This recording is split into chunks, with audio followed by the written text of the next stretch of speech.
देखो आज जो हमारा चैप्टर है वो दूसरा है विद्युत फ्लक्स तथा गॉस की प्रमेय।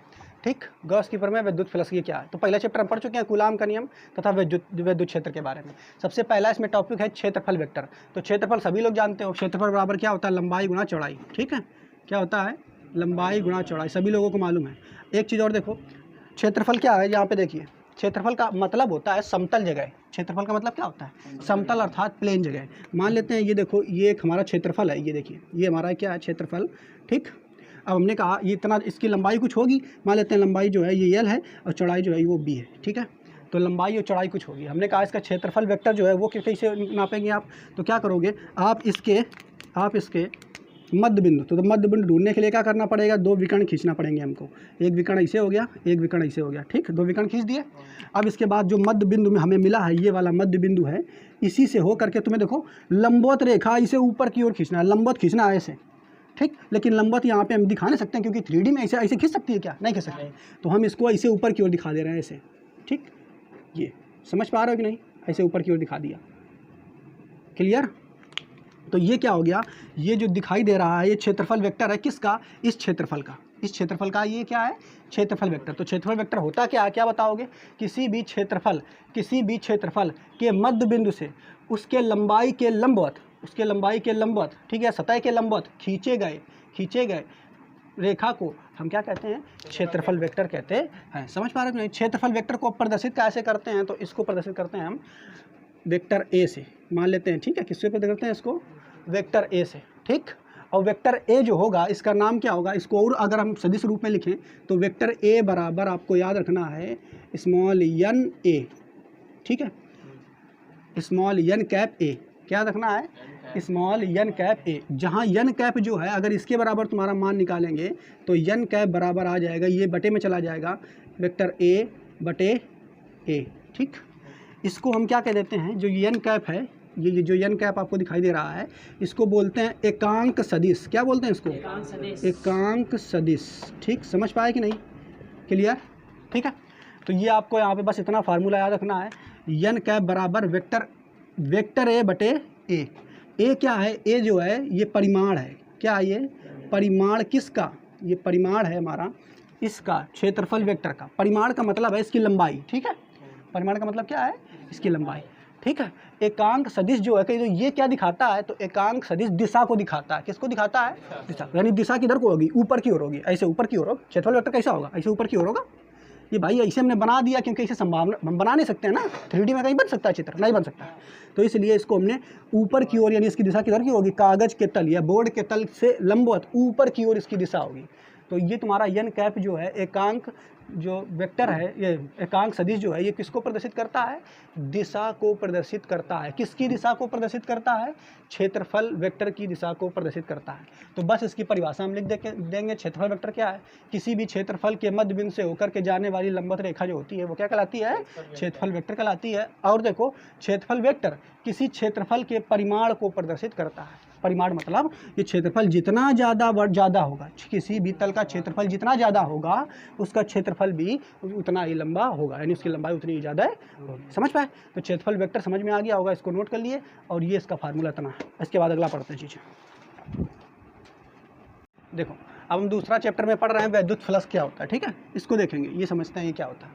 देखो, विद्युत क्षेत्र कल हमने आपको बता दिया था, विद्युत क्षेत्र क्या होता है ये हमने बता दिया था। विद्युत क्षेत्र को प्रदर्शित करने के लिए जिन रेखाओं का प्रयोग किया जाता है उन्हें हम विद्युत क्षेत्र रेखा कहते हैं। ठीक, जैसे देखो हमने बताया था कि ये मान लो धन आवेश है, तो धन आवेश के चारों तरफ एक क्षेत्र होता है, उसी को हम विद्युत क्षेत्र कहते हैं। और विद्युत क्षेत्र को जो रेखाएं प्रदर्शित करती हैं ऐसे, उसी रेखाओं को हम क्या कहते हैं, विद्युत बल रेखा या विद्युत क्षेत्र रेखा। ये जो रेखाएं दिखाई दे रही हैं ना आपको, इन्हीं रेखाओं को हम विद्युत क्षेत्र रेखा या विद्युत बल रेखा कहते हैं। क्लियर।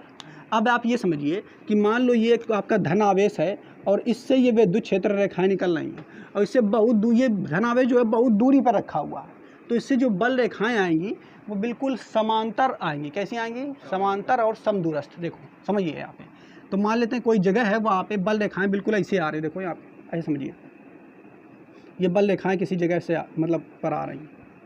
ठीक, ऐसे समझना है यहाँ पे ध्यान से आप लोग। ठीक है, तो ये क्या है, बल रेखाएं, विद्युत बल रेखाएं हैं। ये बिल्कुल कैसी हैं, एक दूसरे से बिल्कुल समान समान दूरी पर है। तो ये जो तुम्हारा जब बल रेखाएं एक दूसरे से समांतर तथा समदूरस्थ होती हैं तो इसको हम कहते हैं एक समान वैद्युत क्षेत्र। क्या कहते हैं इसको? एक समान वैद्युत क्षेत्र। बात समझना मेरी बात, ठीक। तो एक समान विद्युत क्षेत्र आपको ये दिखाई पड़ गया। अब हम क्या करेंगे, मान लेते हैं देखो एक समान विद्युत क्षेत्र कैसे है, ये जगह है, यहाँ पे बल रेखाएं बहुत सारी आ रही हैं, बिल्कुल ऐसे ऐसे ऐसे, ठीक। काल्पनिक रूप में बता रहे हैं, यहाँ पे हमने चित्र बना दिया है। तो बल रेखाएं बहुत सारी ऐसे ऐसे आ रही हैं। अब हम क्या करेंगे, कोई पृष्ठ लेंगे। क्या लेंगे? एक पृष्ठ। मान लेते हैं ये एक पृष्ठ है हमारे पास, ठीक। ये समतल क्षेत्रफल वाला पृष्ठ है। अब क्या करेंगे, हम इस पृष्ठ को क्या रखेंगे, इन बल रेखाओं के, ठीक है। इसको बंद करो पहले। देखो हमने क्या बताया, ये जो बल रेखाएं हैं बिल्कुल आपको ऐसे दिखाई दे रही हैं। अब हम एक पृष्ठ लेते हैं, ये पृष्ठ, ठीक। ये काल्पनिक पृष्ठ है। ये वास्तव में पृष्ठ जो है हम समझाने के लिए ले रहे हैं, लेकिन ये काल्पनिक पृष्ठ है। काल्पनिक का मतलब जिसका हम कल्पना कर सकते हैं, ठीक है। तो मान लेते हैं बल रेखाएं बहुत सारी ऐसी आ रही हैं। बल रेखाएं कैसी आ रही होंगी, तीर की तरह ऐसी आती है। कोई तीर आ रहा है, ऐसे मान लो बल रेखाएं बहुत सारी यहाँ से गुजर रही हैं, ऐसे ऐसे। कल्पना कीजिए आप लोग। अब हम क्या करें, इस पृष्ठ को इन बल रेखाओं के लंबवत रख दें। कैसे रख दें? लंबवत। लंबवत रखेंगे मतलब ये इस दिशा में आ रही हैं और जो तुम्हारा पृष्ठ है ये इसके लंबवत यानी 90 डिग्री पर रखा है, ठीक है। तो जैसे लंबवत रखेंगे ऐसे रखेंगे लंबवत, तो लंबवत हो गया। तो अब क्या होगा, इन बल रेखाओं, इस पृष्ठ से जो बल रेखा निकल रही हैं, अधिकतम कितनी बल रेखा निकल रही है, तो जितनी 4 अभी जा रही, चारों निकल रही। समझ पा रहे हो नहीं? तो किसी काल्पनिक पृष्ठ से, किसी काल्पनिक, ये पृष्ठ है, इस पृष्ठ से किसी काल्पनिक पृष्ठ से गुजरने वाली विद्युत बल रेखाओं की संख्या, तो काल्पनिक पृष्ठ से गुजरने वाली विद्युत बल रेखाओं की संख्या क्या कहलाती है? विद्युत फ्लक्स, ठीक है। बात समझना मेरा, ये काल्पनिक पृष्ठ है और इससे बल रेखाओं की संख्या जो निकल रही है इसी को हम क्या कहेंगे? विद्युत फ्लक्स। तो अभी 4 रेखाएं निकल रही हैं। पहला केस है, फर्स्ट केस। यहाँ पे देखो कितनी रेखाएं निकल रही थी, 4 रो हैं, पूरी निकल रही। केस फर्स्ट, इसमें क्या है कि यहाँ पे क्या है, पहले वाले केस में कि जब बल रेखाएं इस ये जो तुम्हारा पृष्ठ है, पृष्ठ इन बल रेखाओं के कैसे लंबवत है, लंबवत है। देखो लंबवत कैसे, मतलब ये इधर को जा रही हैं और ये तुम्हारा पृष्ठ ऊपर को, यानी कोण कितना बन रहा है? 90 का बन रहा है कि नहीं? क्लियर? तो पहले केस में क्या है, तुम्हारी जो बल रेखाएं हैं वो इस पृष्ठ के लंबवत हैं, ठीक है। बात समझ पा रहे हो नहीं? और देखो यहाँ पे हमने कल आपको बताया था क्षेत्रफल वेक्टर। तो क्षेत्रफल वेक्टर क्या होता है, ये पृष्ठ है तो इसका कुछ ना कुछ क्षेत्रफल होगा कि नहीं। और इसका क्षेत्रफल वेक्टर कैसे होगा, इधर को देखो ऐसे होगा क्षेत्रफल वेक्टर कि नहीं, यही तो क्षेत्रफल वेक्टर होगा। तो अब यहाँ पे आप अगर ध्यान से देखोगे तो अगर इसको ऐसे रख दें, ऐसे रख दें, तो बल रेखा जिधर को हैं उधरी को क्षेत्रफल वेक्टर है कि नहीं? देख रहे हो ना, क्षेत्रफल वेक्टर उधर को है और उधरी को बल रेखाएं जा रही हैं। तो जिधर को क्षेत्रफल वेक्टर उधर को बल रेखा, तो अर्थात क्षेत्रफल वेक्टर और बल रेखा के बीच कोण कितना होगा? 0। कितना होगा? 0। तो क्षेत्रफल वेक्टर और बल रेखा के बीच कोण कितना होगा? 0। यानी थीटा यहाँ पे जो होगा, थीटा वो कितना होगा? 0। थीटा क्या है, तो क्षेत्रफल वेक्टर आपसे कहेगा थीटा क्या है, यहाँ पे हम लिख देते हैं, जहाँ थीटा क्या है, थीटा क्या है? क्षेत्रफल वेक्टर तथा बल रेखाओं के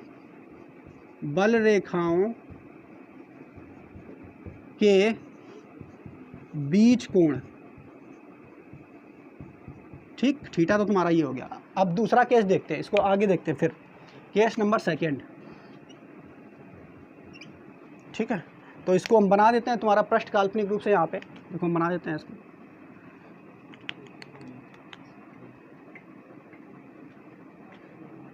एक मिनट,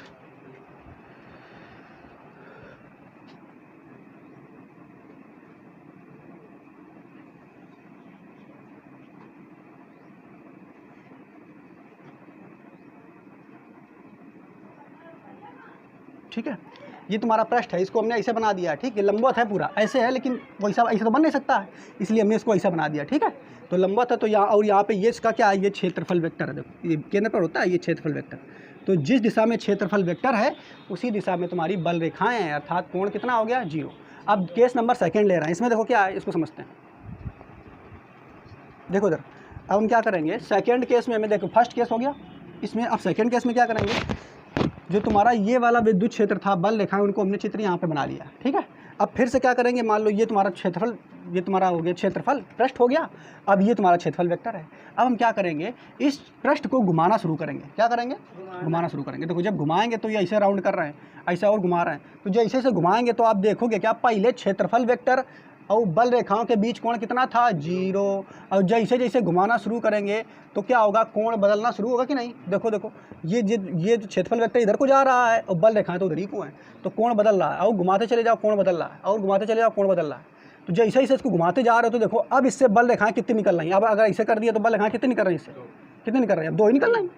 तो जैसे जैसे इस पृष्ठ को पहले लंबवत था, ठीक, या फिर ऐसे कह दो, क्षेत्रफल वेक्टर और बल रेखाओं के बीच पहले कोण कितना था, 0। लेकिन जैसे जैसे आप देख क्या रहे हो, क्षेत्रफल वेक्टर और बल रेखाओं के बीच कोण जो है बढ़ रहा है ना।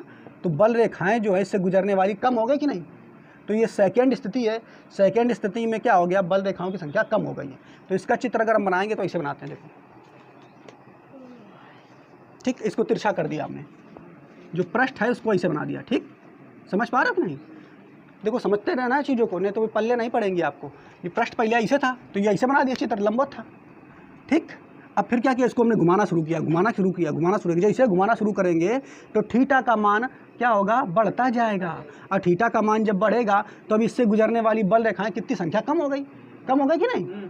ठीक, तो यहाँ पे हम लिखेंगे थीटा बराबर कुछ ले लेते हैं, थीटा बराबर मान लेते हैं 30 अंश। कितना आइए, थीटा बराबर 30 अंश। थीटा कैसे मान निकालेंगे, देखो तो तुम्हारा ये होगा, तुम्हारा क्षेत्रफल वेक्टर इधर को होगा, देखो ऐसे क्षेत्रफल वेक्टर ऐसे होगा इधर को, और तुम्हारी बल रेखाएं की दिशा ऐसे है, यानी ये बल रेखाएं की दिशा है। तो इनके बीच ये कोण कितना होगा, थीटा। समझ पा रहे हो, थीटा यानी 30 अंश। तो कोण जैसे ही कम किया तो अब इससे क्या आपको दिखाई दे रहा है कि इस पृष्ठ से गुजरने वाली बल रेखाओं की संख्या भी कम हो गई है। अर्थात दूसरे केस में आप क्या देख रहे हो, विद्युत फ्लक्स का मान घट रहा है। जैसे जैसे थीटा का मान बढ़ा, पहले 0 था तो 0 के में क्या था, बल रेखाएं अधिकतम गुजर रही थी, अर्थात विद्युत फ्लक्स सबसे अधिक था। और जैसे जैसे तुमने इसको घुमाना शुरू किया, देखो ध्यान से देखते रहो, पहले ऐसे था, वे वाली कंडीशन में अधिकतम बल रेखाएं निकल रही थी। जब अधिकतम बल रेखाएं निकलेंगी तो फ्लक्स का अधिकतम होगा। और जैसे इसको हमने राउंड करना शुरू किया तो 2 ही बल रेखाएं निकलने लगी, यानी विद्युत फ्लक्स घट गया। और अगर इसको और घुमाते चले जाए, 90 पे कर दें इसे, देखो तो देखो बल रेखाएं उधर को हो जाएंगी और क्षेत्रफल वेक्टर नीचे को हो गया। जैसे ही 90 पे किया तो अब इस पृष्ठ से एक को बल रेखा निकल रही, क्या नहीं निकल रही, देखो अब तो नहीं निकल रही है को। समझ पा रहे हो कि नहीं, अब एक को बल रेखाएं नहीं निकल रही हैं। तो जैसे जैसे थीटा का मान बढ़त रहा है, वैसे वैसे जो इस पृष्ठ से गुजरने वाली बल रेखाओं की संख्या है वो घटती जा रही है। और अगर बल रेखाओं की संख्या घटती जाएगी तो विद्युत फ्लक्स भी घटता जाएगा। ठीक, तो ये तुम्हारी सेकंड कंडीशन है, इसमें तुम्हारा जो बल रेखाओं की संख्या घट गई है। और थर्ड कंडीशन में देखेंगे, देखो थर्ड कंडीशन में देखेंगे जब थीटा, देखो तो पहले कंडीशन में क्या था, तुम्हारा ये जो पृष्ठ था इसे था, बिल्कुल थीटा कितना था, 0। तो जब थीटा 0 था तो उस समय विद्युत फ्लक्स अधिकतम था। फिर हमने क्या किया, इसको घुमाना शुरू किया, और जैसे घुमाना शुरू किया तो थीटा का मान बढ़ रहा है कि नहीं। और थीटा का मान जैसे बढ़ रहा है तो विद्युत फ्लक्स घटेगा। और इसको हम ऐसे जब ऐसे लंबवत कर दिए, देखो अब थीटा का मान कितना हो जाएगा, बल रेखाएं इधर हो गई और ये तुम्हारा ये वेक्टर जो इधर को हो गया। ठीक है, तो अब थीटा का मान कितना हो जाएगा, 90, थीटा का मान 90। अब देखो अब क्या इससे को बल रेखाएं निकल रही हैं, क्या नहीं निकल रही हैं। जब बल रेखाएं बिल्कुल नहीं निकल रही हैं तो इस स्थिति में क्या होगा, जो विद्युत फ्लक्स होगा वो 0 होगा। क्या होगा यहाँ पे, समझ पाए। तो तीनों कंडीशन आपको समझ में आ गई। इसको हम ऐसे बना देते हैं। तीसरी कंडीशन में जो तुम्हारा ये था ये बिल्कुल ऐसा हो गया। ठीक है, ऐसा हो गया। और इसका जो क्षेत्रफल वेक्टर है वो कैसा है, क्षेत्रफल वेक्टर इधर को है। ठीक है, ये क्षेत्रफल वेक्टर है उसका, क्लियर। तो अब यहाँ पे थीटा कितना है, 90, यहाँ पे थीटा कितना है, 30 ले लिया हमने, मतलब 30 ले लिया समझाने के लिए, और यहाँ पे 0। तो जब थीटा 0 होता है तो उस समय गुजरने वाला फ्लक्स अधिकतम होता है। गुजरने वाला फ्लक्स कैसा होता है, मैक्सिमम। ठीक, इस समय मैक्सिमम होता है। और जब थीटा 90 होता है तो गुजरने वाला फ्लक्स कितना होता है, तो गुजरने वाला फ्लक्स मिनिमम होगा। कैसा होगा, मिनिमम मतलब कम से कम, अर्थात 0, शून्य होगा। ठीक है, यहाँ पे अधिकतम, यहाँ पे 0, मिनिमम का मतलब 0। ठीक है, समझ रहे हो कि नहीं। तो इस समय अधिकतम, इस समय न्यूनतम। समझ पाए, तीनों केस समझ में आ गए कि नहीं। तो हमने क्या बताया, अब फिर इसके बाद फिर और आगे देखो अगला केस क्या हो सकता है। इसके बाद आगे देखो, पहले क्या था थीटा था जीरो, फिर हमने क्या किया, घुमाना शुरू किया, और जैसे घुमा करके लाए तुम्हारा फ्लक्स का मान घटता गया। फ्लक्स यानी बल रेखाएं से निकलने वाली घट रही, तो फ्लक्स घट रहा है। लेकिन फिर ऐसे कर दिया, जब ऐसे कर दिया तब फिर क्या हुआ, फिर तुम्हारा जो फ्लक्स का मान था बिल्कुल जीरो यानी न्यूनतम हो गया। लेकिन अब अगर फिर तुम इसको ऐसे घुमाओगे ऐसे, तो फिर फ्लक्स का मान बढ़ेगा कि नहीं। अब फिर ऐसे लाओगे तो फिर फ्लक्स का मान बढ़ जाएगा कि नहीं। क्लियर, ठीक। तो यानी जब जीरो मान होता है तो फ्लक्स का मान अधिकतम, थीटा का मान जीरो तो फ्लक्स का मान अधिकतम। थीटा का मान बढ़ रहा पहले, तो जैसे जैसे बढ़ेगा तो क्या होगा, जो फ्लक्स का है वो घटता जाएगा। फिर क्या है, जैसे ही थीटा का मान 90 हो गया तो फ्लक्स का मान न्यूनतम यानी जीरो हो जाता है। और फिर जैसे फ्लक्स का फिर अगर आधे चक्कर में जैसे थीटा का मान और बढ़ाओगे तो फ्लक्स का और बढ़ता जाता है। और बढ़ाते बढ़ाते फिर जैसे थीटा का मान 360 हो जाएगा, कितना हो जाएगा भाई, ऐसे घुमाए थे, जीरो शुरू किया हुआ, ऐसे घुमा के लाएंगे इसे, 360 नहीं हो जाएगा। तो फिर जैसे थीटा का मान 360 होगा वैसे फ्लक्स का मान फिर अधिकतम हो जाएगा। समझ पाए, क्लियर, ठीक। तो इनको हम नोट करा देते हैं, पहले इसको लिख लो एक जगह पे। अब यहाँ देखो, मान लेते हैं, माना जो ये तुम्हारा ये जो बल रेखाएं हैं ये विद्युत क्षेत्र को प्रदर्शित करती हैं। तो माना जो हमारा विद्युत क्षेत्र है वो ई है, क्या है, ई, विद्युत क्षेत्र ई है, तथा जो तुम्हारा काल्पनिक पृष्ठ है उसका क्षेत्रफल कैपिटल ए है। ठीक, तो ये बात हम इधर लिख देते हैं। माना विद्युत क्षेत्र ई है तथा काल्पनिक पृष्ठ का क्षेत्रफल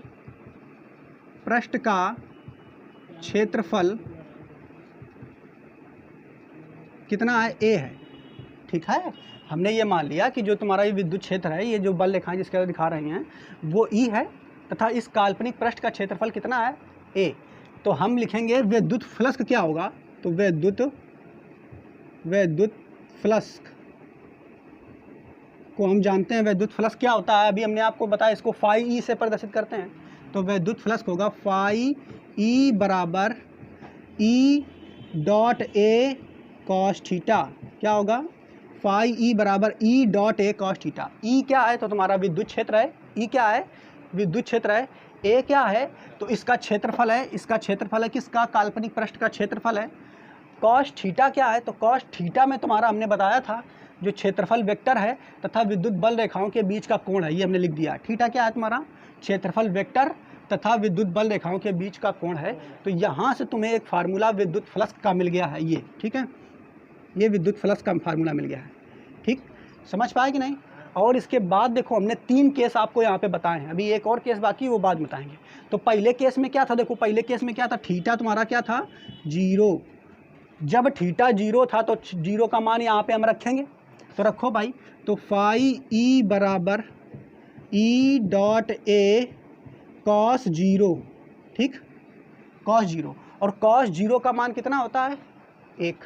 कितना होता है, 1। तो यहाँ तुम्हारा फाई ई जो निकल के आएगा वो कितना निकल के आएगा, ई डॉट ए निकल के आएगा, कॉस जीरो का मान 1 तो ई डॉट ए, यानी ये निकल के आ गया। देखो यहाँ पे तुम्हारा ये फाई ई पहले केस के लिए है, फर्स्ट केस के लिए, ठीक, इसके लिए तो इसके लिए फाई बराबर कितना निकल के आया, ई डॉट ए। क्लियर, यानी यहाँ पे तुम्हारा फाई का मान अधिकतम है, कैसा है, अधिकतम। तो इधर लिख देंगे अधिकतम यानी मैक्सिमम,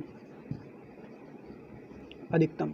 ठीक, दूसरी केस में देखो क्या है, तुम्हें जो दूसरे केस में थीटा का मान लेना है तो वो 0 से अधिक लेना है और 90 से कम लेना है। तो हमने बीच का एक मान ले लिया 30, आप 45 भी ले सकते हो, 60 भी ले सकते हो, कुछ भी ले सकते हो। तो दूसरे केस में यानी केस सेकंड में हमने क्या किया है, तो सेकंड लेते हैं। सेकंड केस में थीटा बराबर तुम्हें लेना है, कितना मान लेना है थीटा का, 0 से अधिक लेना है।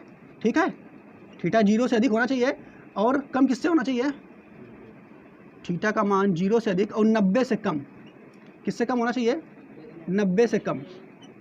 ठीक है, समझ पा रहे हो कि नहीं। तो बस थीटा हमने यहाँ पे ले लिया, मान लेते हैं 45 ले लेते हैं, ठीक है, या 30 ले लो, कुछ भी ले लो, आपको लेना जो लेना हो, चाहो तो 30 ले लो, हम यहाँ पे 30 लिया तो 30 से ले लेते हैं। ठीक, अब इसको इसी सूत्र में रखेंगे, ये वाले मान थीटा का कौन वाला मान रखेंगे, 30 वाला। ठीक है, तो जब रखेंगे तो देखो हो जाएगा फाई ई बराबर ई डॉट ए कॉस 30। ठीक, अब बस निकालेंगे तो ई डॉट ए और कॉस 30 का मान कितना होता है, cos 30 का मान sin 60 का मान कितना होता है? √3/2 है ना। ठीक, तो यहाँ पे तुम्हारा जो फाई का मान कितना निकल के आया देखो, EA √3/2, ये जो मान है इससे कम होगा। ठीक है, तो ये तो बीच का मान एक निकल के आ गया। अब हम तीसरा केस जो है, केस तीसरे में हम क्या करते हैं, थीटा बराबर कितना ले लेते हैं बच्चों? केस तीसरे में थीटा हम ले लेते हैं 90, कितना ले लेते हैं? अब ये मान उठा के फिर से इस फार्मूले में रखेंगे, तो रखो भाई, तो फाई E बराबर E.A cos 90, और cos 90 का मान कितना होता है? 0। cos 90 का मान कितना होता है? 0। तो भैया रखेंगे E.A और cos 90 का मान 0, तो हो जाएगा पूरा 0। क्या हो जाएगा ये? 0। तो फाई E का मान कितना निकल के आ गया? 0। समझ पाए? तो ये थर्ड केस में देखो, ये तुम्हारा फर्स्ट केस में है, तो फर्स्ट केस में थीटा का मान तुम्हारा कितना था? 0, तो अधिकतम मान निकल के आया। सेकंड केस में 30 था तो कुछ कम निकल के आया, और थर्ड केस में थीटा बराबर 90 था तो 0 निकल के आया। क्लियर? तीनों कंडीशनों में हमने आपको ये बता दिया। अब इसको नोट कर लो, इसके बाद आगे बताते हैं चौथा केस। ठीक, नोट करो इसे। देखो अब हम क्या करेंगे, एक अनियमित आकृति लेंगे। अभी तक 3 केस जो हमने बताए थे वो नियमित आकृति वाले बताए थे, अर्थात जिनका क्षेत्रफल तुम बड़ी आसानी से निकाल सकते हो, लंबाई दी रही थी, चौड़ाई दी रही थी, आसानी से निकाल सकते हो। लेकिन अगली बार हम क्या करेंगे, अब जो क्षेत्रफल लेंगे ऐसी आकृति का लेंगे जो कि अनियमित होगी। अनियमित मतलब यही, कोई से काट दो, ऐसे इधर से नोच लो, इधर से काट कूट लो, ऐसे पूरा। अब काटने के बाद क्षेत्रफल ऐसा ऐसे बन जाएगा, उल्टा सीधा बन जाएगा कि नहीं, तब इसका क्षेत्रफल तुम निकाल नहीं पाओगे। तो वो ऐसी आकृति कैसी हो जाएगी? अनियमित। देखो हम यहाँ पे बनाते हैं चित्र, जैसे हमने आप कोई प्रश्न ले लिया है वो ऐसा है।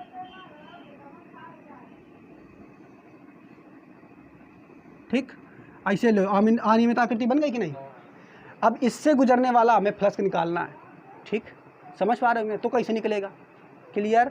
तो पहली बात तो यहाँ पे आप ये देखो, आप एक मेन सूत्र तो निकाल चुके हो। क्या निकाल चुके हो? फ्लक्स का फाई E बराबर E.A cos थीटा, आप ये फार्मूला निकाल चुके हो।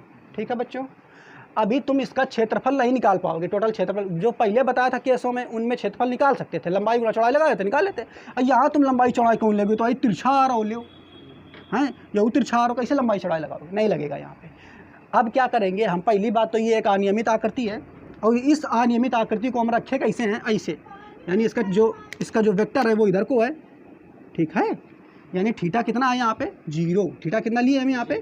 0। बात समझ पा रहे हो कि नहीं? क्लियर? और फिर हम क्या करेंगे, जब ऐसी स्थिति है कि हम इसका क्षेत्रफल नहीं ज्ञात कर पाएंगे, तो हम क्या करेंगे, इसका एक छोटा सा क्षेत्रफल लेते हैं। क्या लेते हैं? छोटा सा क्षेत्रफल। मान लेते हैं बिल्कुल छोटा सा क्षेत्रफल ले लेते हैं, ये वाला। ठीक, ये वाला क्षेत्रफल ले लेते हैं। ठीक, तो जो छोटा सा क्षेत्रफल होता है बच्चों, उसको नाम दिया जाता है। जब कोई भी चीज़ मैथ में बताई जाती है बहुत छोटी इसीलिए आती है, तो उस क्षेत्रफल को कहा जाता है स्मॉल d लगा दिया था और a बता दिया था। यानी इसका क्षेत्रफल पहले कितना था? पूरे का क्षेत्रफल मान लिया a है, लेकिन छोटा सा क्षेत्रफल dA ले लिया। क्या ले लिया है? dA। मैथ में आप जो पढ़ोगे समाकलन अवकलन, तो वहाँ स्मॉल d करके आपको पढ़ाया जाता है। ठीक है, तो यहाँ पे देखो क्या बताया हमने, इसका छोटा सा क्षेत्रफल कितना ले लिया है? dA। कितना ले लिया है? dA। ठीक, लेकिन जो विद्युत क्षेत्र है वो तो ई रहेगा कि नहीं? अच्छा, अगर छोटा सा क्षेत्रफल आपने dA ले लिया है, तो इससे गुजरने वाला जो फ्लक्स होगा वो भी तो छोटा सा होगा भाई। क्षेत्रफल जितना छोटा होगा उससे गुजरने वाला फ्लक्स भी उतना छोटा होगा। तो इससे गुजरने वाला जो फ्लक्स है इतने क्षेत्रफल से, यानी dA से गुजरने वाला फ्लक्स कितना होगा? वो भी छोटा होगा, तो उसको मान लेते हैं फाई DE। देखो टोटल फ्लक्स कितना था? फाई, लेकिन इस छोटे से क्षेत्रफल से गुजरने वाला फ्लक्स कितना होगा? D phi E। D का मतलब है छोटा, ये समझ लो। यहाँ पे छोटा सा क्षेत्रफल लिया है तो छोटा सा फ्लक्स होगा। अब ये छोटे वाले मान हम अगर लिखें यहाँ पे, तो हम यहाँ पे लिखेंगे DA से गुजरने वाला फ्लक्स कितना है? DA से गुजरने वाला फ्लक्स कितना है? D phi E। तो D फाई E बराबर अगर आप लिखोगे तो आप फार्मूला पढ़े हो बच्चों, क्या पढ़े हो? E.A है, तो A नहीं आएगा यहाँ पे, यहाँ क्या आएगा? DA आएगा, क्योंकि छोटा सा क्षेत्रफल है, E नहीं है। यहाँ पे क्षेत्रफल था तो यहाँ पे छोटा सा क्षेत्रफल है, इसलिए यहाँ पे A नहीं आएगा, DA आएगा। तो E.DA क्या आएगा? E.DA। और cos थीटा की जगह हमने क्या ले लिया है? 0, तो cos 0 आ जाएगा। यहाँ तक समझ पाए? अब इसके बाद क्या करेंगे, D फाई E बराबर E.DA cos 0 का मान कितना होता है 1, कितना होता है 1। तो भैया ये तो 1 हो जाएगा, तो कोई दिक्कत नहीं, लिखने की जरूरत ही नहीं है, इतना ही हो जाएगा। अब देखो हमें करना क्या है बच्चों, हमें करना क्या है कि हमें इसका पूरे का क्षेत्रफल, जो पूरे क्षेत्रफल से गुजरने वाला फ्लक्स है वो निकालना है, ठीक है। तो हमें जब इसका क्षेत्रफल पूरा निकालना पड़ेगा, तभी तो इस पूरे क्षेत्रफल से कितना फ्लक्स गुजर रहा है तभी तो निकाल पाओगे। तो जब ऐसी कंडीशन आ जाती है कि छोटा सा क्षेत्रफल से गुजरने वाला फ्लक्स दिया हो और पूरे का पूछा जाए, तभी हम क्या करते हैं, समाकलन। क्या करते हैं, समाकलन का मतलब है इतना छोटा छोटा क्षेत्रफल, जितना छोटा छोटा देख रहे हो, ये क्षेत्रफल ये क्षेत्रफल ये क्षेत्रफल जोड़ देंगे, जोड़ करके टोटल निकाल लेंगे क्षेत्रफल। तो अब हमें क्या करना है, छोटा सा क्षेत्रफल दिया है, कोई छोटा क्षेत्रफल है और हमें संपूर्ण पृष्ठ से गुजरने वाला फ्लक्स चाहिए, तो हमें क्या करना पड़ेगा, समाकलन करना पड़ेगा। क्या करना पड़ेगा, बस यही लिखेंगे, लिखेंगे संपूर्ण पृष्ठ से गुजरने वाला फ्लक्स ज्ञात करने हेतु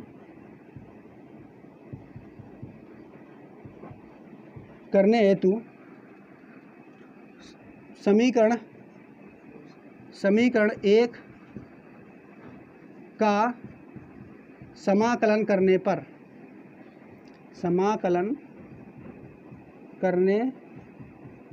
पर ये बात आपको समझ में आ गई होगी, क्योंकि छोटा सा क्षेत्रफल दिया है, इससे गुजरने वाला छोटा फ्लक्स होगा, तो पूरा फ्लक्स निकालने के लिए हमें समाकलन करना पड़ रहा है। इतनी बात आप दिमाग में बिठा लेना कि समाकलन क्यों कर रहे हैं, क्योंकि छोटा सा क्षेत्रफल है, ठीक। तो उसको बड़ा क्षेत्रफल निकालने के लिए, बड़ा फ्लक्स निकालने के लिए हमें समाकलन करना पड़ रहा है। तो जब समाकलन करेंगे तो इसको लिखो फिर से, समीकरण 1 को। समीकरण 1 क्या है, डी फाई ई बराबर ई डॉट डी ए। तो दोनों ओर हमें क्या करना पड़ेगा, समाकलन। इधर समाकलन अगर करेंगे, समाकलन ऑफ होल कर्व, मतलब पूरे कर्व का समाकलन करना है। तो अगर इधर समाकलन करना है तो उधर भी करना पड़ेगा, ना तो गुस्सा आ जाएगा कि हमें नहीं दे रहे हो, हम लोग बराबर हैं तो हमें नहीं करा रहे हो समाकलन, तो उधर भी समाकलन करना पड़ेगा, ठीक है। अब करेंगे तो देखो ये छोटा सा फ्लक्स था, और छोटे से फ्लक्स का जब समाकलन करोगे, छोटे से फ्लक्स का समाकलन करोगे तो पूरे से गुजरने वाला फ्लक्स हमें प्राप्त हो जाएगा। यानी यहाँ पे जैसे समाकलन लगाया तो इसे डी हमारा गायब हो जाएगा, ठीक। तो क्या आ जाएगा, फाई ई आ जाएगा, इधर क्या आ जाएगा, फाई ई। अब इसका समाकलन करेंगे तो इसका करेंगे तो ये ई जो है, ई ये अचर पद है, ये बाहर आ जाएगा, नियत है, फिक्स है, तो ये बाहर ले लेंगे, ई बाहर आ गया। अब समाकलन ऑफ डी ए, किसका करेंगे समाकलन, डी ए। अब फिर देखो डी ए जो है छोटा सा क्षेत्रफल है, तो जब छोटे से क्षेत्रफल का समाकलन करेंगे तो बड़ा वाला क्षेत्रफल आ जाएगा, बड़ा वाला यानी इसके पूरे का क्षेत्रफल आ जाएगा। अब पूरे का क्षेत्रफल है कितना, ए है, कितना है ए। तो इसका जब समाकलन करेंगे तो यहाँ डी ए हट के क्या आ जाएगा, ए आ जाएगा। बस इसको इधर कर लेते हैं, यहाँ आप लोग देखो इधर, तो फाई ई बराबर ई डॉट ए, समाकलन हट जाएगा यहाँ से, भाई इसका समाकलन करेंगे तो पूरा आ जाएगा, तो फाई ई बराबर ई डॉट ए आ जाएगा। क्लियर, समझ पा रहे हो कि नहीं। तो अगर आपसे कोई कह दे कि छोटा सा जो क्षेत्रफल होगा, जो कोई अनियमित आकृति है, उसके लिए जो किसी जरा से जो बिंदु है उससे गुजरने वाला फ्लक्स कितना होगा, तो बस ये वाला फार्मूला आपको याद रखना है अनियमित आकृति के लिए। कौन वाला, ये वाला। इसके द्वारा हमने ये देखो सूत्र निकाल दिया, ये मेन वाला, बस यहाँ थीटा का मान 0 होता तो यही आता कि नहीं। तो ये वाला अनियमित आकृति के लिए है, ये वाला, ठीक बच्चों। ये फार्मूला किसके लिए है, अनियमित आकृति के लिए। अनियमित आकृति में छोटे से क्षेत्रफल का हम फ्लक्स निकाल लेते हैं। क्लियर। और छोटे से क्षेत्रफल को डी ए कहते हैं, छोटे से फ्लक्स को डी फाई ई कहते हैं। क्लियर बच्चों, समझ पाए। तो इसको नोट कर लीजिए आप लोग। देखो इसका मात्रक हमें निकालना है, तो इसका मेन फार्मूला देखो, जब भी किसी चीज़ का मात्रक निकालना होता है तो उसका मेन फार्मूला उठाते हैं पहले। तो मेन फार्मूला इसका कितना है, फाई ई बराबर E dot A cos theta. अब बच्चों देखो, अब बस क्या करेंगे, ई का पहले मात्रक लिखेंगे। देखो फाई ई का मात्रक निकालना है तो पहले ई का मात्रक लिखेंगे। ई क्या है, विद्युत क्षेत्र। क्या है ये, विद्युत क्षेत्र, ठीक। तो विद्युत क्षेत्र में ई जो होता है, इसका फार्मूला हमने आपको पढ़ाया था, क्या होता है, ई बराबर एफ अपॉन क्यू नॉट। यही तो होता है, कल हमने आपको बताया था, ई बराबर F upon Q not. F क्या है, बल है ऊपर, एफ क्या है, बल। बल का मात्रक क्या होता है, न्यूटन। बल का मात्रक क्या होता है, न्यूटन। क्यू का मात्रक यानी आवेश है, इसका मात्रक होता है कूलाम। तो एफ यानी ई का मात्रक तुम्हारा यानी विद्युत क्षेत्र का मात्रक क्या हो जाएगा, न्यूटन बटे कूलाम। इसका मात्रक ई का हो जाएगा। ए तुम्हारा क्या है, ए क्षेत्रफल है। क्षेत्रफल का मात्रक क्या होता है? क्षेत्रफल लंबाई गुणा चौड़ाई। तो लंबाई का मात्रक मीटर होता है, चौड़ाई का मात्रक भी मीटर होता है। तो कर देंगे तो इसका मात्रक हो जाएगा मीटर स्क्वायर। तो इसका मात्रक तो निकल आया। ई का मात्रक क्या है? न्यूटन। ई का मात्रक क्या है? न्यूटन प्रति कूलाम। इनटू ए का मात्रक क्या है? मीटर स्क्वायर है, तो इसको मीटर स्क्वायर लिख देंगे। जो कॉस थीटा है ये इसका मात्रक कुछ होता नहीं है, ठीक है, तो इसका मात्रक नहीं होता है, तो इसको छोड़ देंगे। अब बस क्या करेंगे, यहाँ पे निकालेंगे। अब देखो निकालोगे तो मात्रक क्या निकलेगा? न्यूटन मीटर बटे कूलाम। क्या निकल के आ जाएगा? न्यूटन मीटर, हाँ, न्यूटन मीटर स्क्वायर बटे कूलाम, ये मात्रक निकल के आएगा। किसका निकल का मात्रक आएगा? ये विद्युत फ्लक्स का, ठीक। तो ये मात्रक निकल के आ जाएगा। और अगर इसको तुम बदलना चाहते हो तो न्यूटन को प्रदर्शित करते हैं यन से। न्यूटन को कहाँ से प्रदर्शित करते हैं? यन से। मीटर को प्रदर्शित करते हैं यम से, तो यम स्क्वायर। और कूलाम को प्रदर्शित करते हैं सी से। कूलाम को प्रदर्शित करते हैं सी से। तो बस इसको देखो, अब ये नीचे है ना, इसको उठा के ऊपर ले जाएंगे तो इसका मात्रक आ जाएगा यन इंटू यम स्क्वायर। और ये जब ऊपर जाएगा तो इसके ऊपर घात 1 रहती है, तो घात ऊपर जाएगी तो माइनस का सी इनवर्स। तो यम स्क्वायर और सी की घात इनवर्स, ये मात्रक निकल के आ जाएगा, ठीक। चाहो तो आप ये याद कर लो, चाहो तो वो याद कर लो। तो ये इसका हो गया मात्रक। तो विद्युत फ्लक्स के जितने केस थे वो हमने आपको बता दिए, साथ ही साथ उसका मात्रक बता दिया। नोट कर लो इसे।